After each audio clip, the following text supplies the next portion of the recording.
Good morning and welcome to the Morning Scoop for Friday, June 25th. This is your daily Buckeye fix. I'm Tom Orr. The Minnesota game is in 69 days, the game against Michigan in 155 days.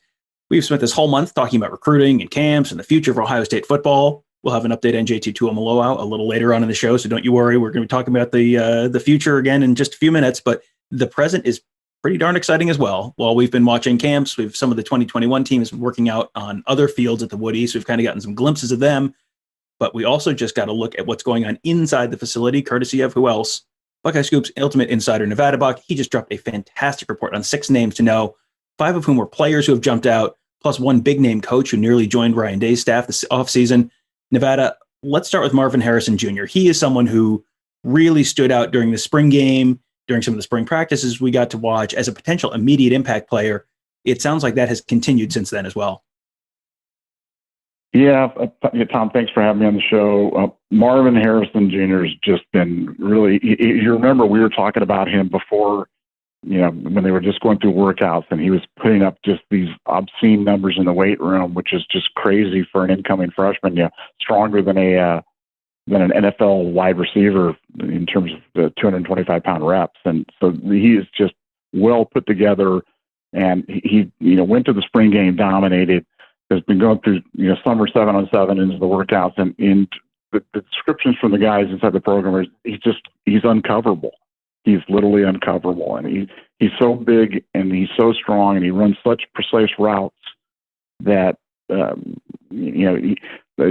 comparison I would say would be David Boston. I use the expression, I said David Boston without the issues, but this is a big, strong kid with a great lineage, and that wide receiver room is stacked and packed, but he's gonna make noise because he's just so good.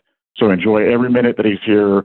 He'll be 3 and done and go high to the NFL, and just can't say enough good things about him, and can't be excited enough about seeing him in the fall. He is, of course, the son of Marvin Harrison Sr., the NFL Hall of Famer.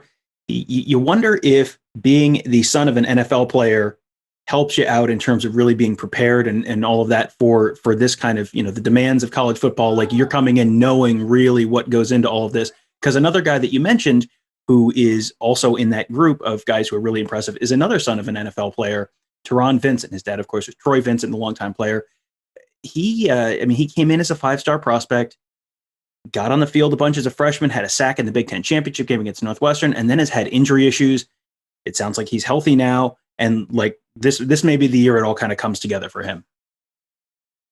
Yeah, Vincent's really been a guy that I've liked, since high school, and really been waiting for him to break out. And with guys, you never know. We've seen through the history of Ohio State football, sometimes the light just goes on a little, later in the process for certain guys, whether it be due to injury, whether it be due to academics, whether it be due to understanding the scheme or opportunity or whatever it is. It's always a confluence of factors.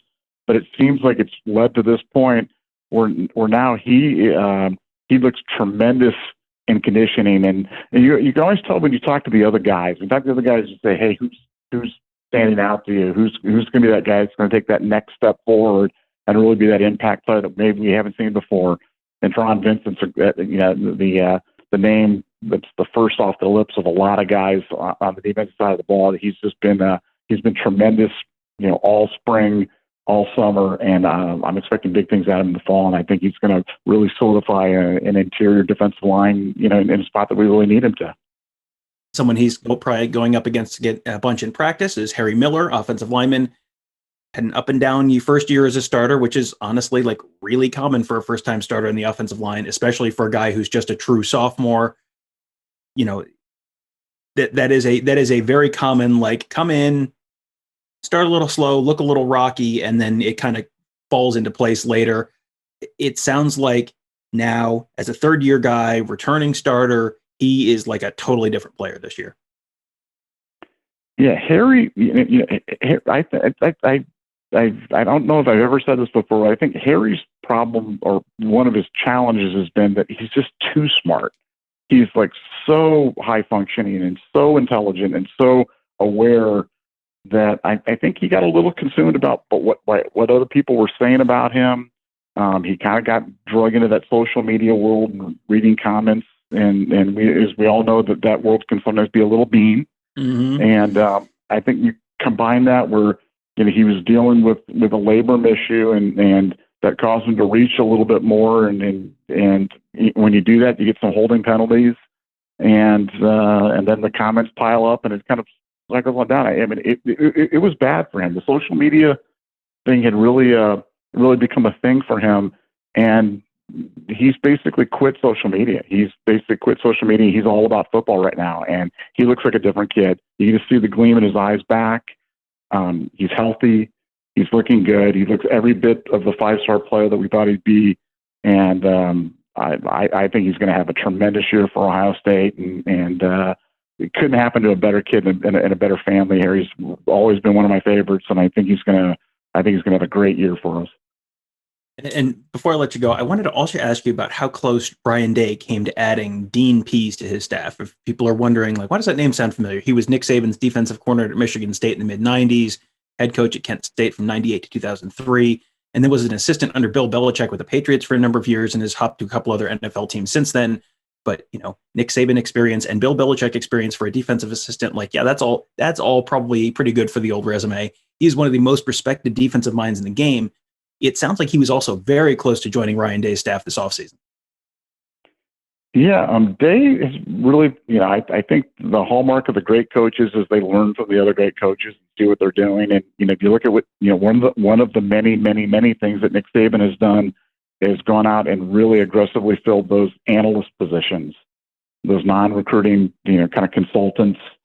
And, Ohio State has done that a little bit, but, it hasn't really been aggressive. Well, Day's been aggressive, and that was going to be one of the big hires for him, was going to be Dean Pease. And the only reason that it didn't happen was that the Falcons swept in and, offered him the defensive coordinator spot. But I think it kind of highlights the quality of the type of guy that Day is going after, and he's actually asked that they extend and expand the budget for that in the Ohio State football budget.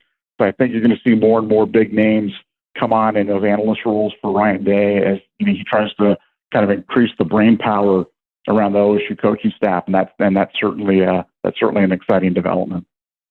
And I will let people know that those are 4 of the guys you talked about on the board, on the Ask the Insiders board this week. There are 2 more. He had really good information on Jack Sawyer, also Travion Henderson. What's going on with them, how they're looking right now, what they're looking like for this, heading into the season now. That is well worth your the price of admission to Buckeye Scoop all by itself. That just great report there that came out earlier this week. Nevada turns out like 2, 3, 4, sometimes 5 of those a week. So this is just part of one of those. So if you thought that was interesting, you might want to consider becoming a member of Buckeye Scoop. Before I let you go to Nevada, JT Tuimoloau, we talked about him off the top of the show, mentioned that, hey, we'll talk about him at the end. Here we are. We're at the end of the show. Time for JT Tuimoloau talk. He left Oregon earlier this week, starts his Alabama visit today.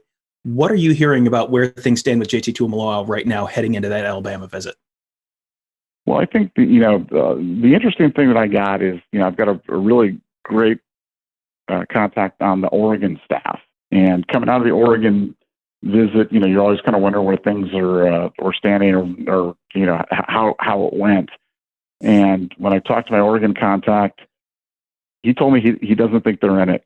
He doesn't think they're a player. And that was interesting to me, just because I think we've always known it was going to come down to a Bama-Ohio State battle, with Ohio State prevailing in the end.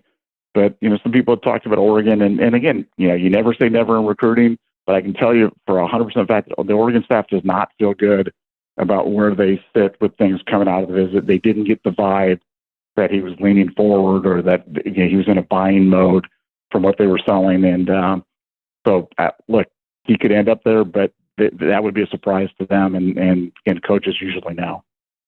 So that's not necessarily crossing them off in Sharpie as a permanent marker, as Bill Green says, but maybe scratch them off in pencil and reserve the right to revisit that. But yeah, this weekend at Alabama is going to be, I think all month we've been saying that's probably the biggest challenge to Ohio State. So this weekend at Alabama, but by the time we're doing a show on Monday, we may know a whole lot more about where JT Tuimoloau may be playing his college football very, very soon.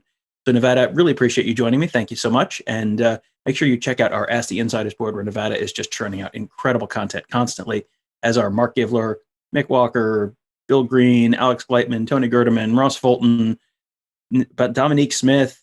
I'm on there every once in a while too. Kirk Barton. I mean, we have an awesome team at BuckeyeScoop.com. You should consider becoming a member today, because you get all access to all of us, all of our insights, all of our analysis. You also get a chance to maybe win 4 of Nevada's Oregon tickets. He's given away 4 tickets to the Oregon game for this season. Those tickets are, last time I looked, it was like $400 was the get in the door price. And I'm guessing you're not going to be sitting behind a post in B deck if you've got Nevada's tickets. So you'll probably have some better seats than that. So that alone may be worth your price of admission for Buckeye Scoop. But also you have to become a member before July 4th in order to qualify for that. So sign up today at BuckeyeScoop.com. Also, make sure you check out all of our great podcasts on Apple Podcasts, Google Podcasts, SoundCloud, Spreaker, Spotify. You name it, we're there. Just search Buckeye Scoop to find all of those great shows. We have been releasing a ton of shows this month. There's been a lot to talk about, putting out bonus shows. Tony Gerdeman and I did 4 episodes of Buckeye Weekly this week. Seems like we should just do 1. Somehow we normally do 2. Did 4 this week because it's like, well, there's a lot to talk about right now. So you can find all of those on whatever podcast platform you prefer. Just search Buckeye Scoop to find those. You can subscribe there. Also leave us a 5-star rating and review, which will help other folks find those shows. And finally, youtube.com/Buckeye Scoop. Subscribe there, please. I am telling you, there is great content there. Every time we have a press conference, Mark Givler is on the road right now. He'll be churning out video from the road and video of players from camps all month, interviews with players at camps all month, tons of content, all of our podcasts. It's all at youtube.com/Buckeye Scoop. It's all free. Just hit that subscribe button there and then get notified every time we post a new video. That'll do it for today. That'll do it for this week. Thank you guys for joining us. Have a great day. We'll talk to you on Monday.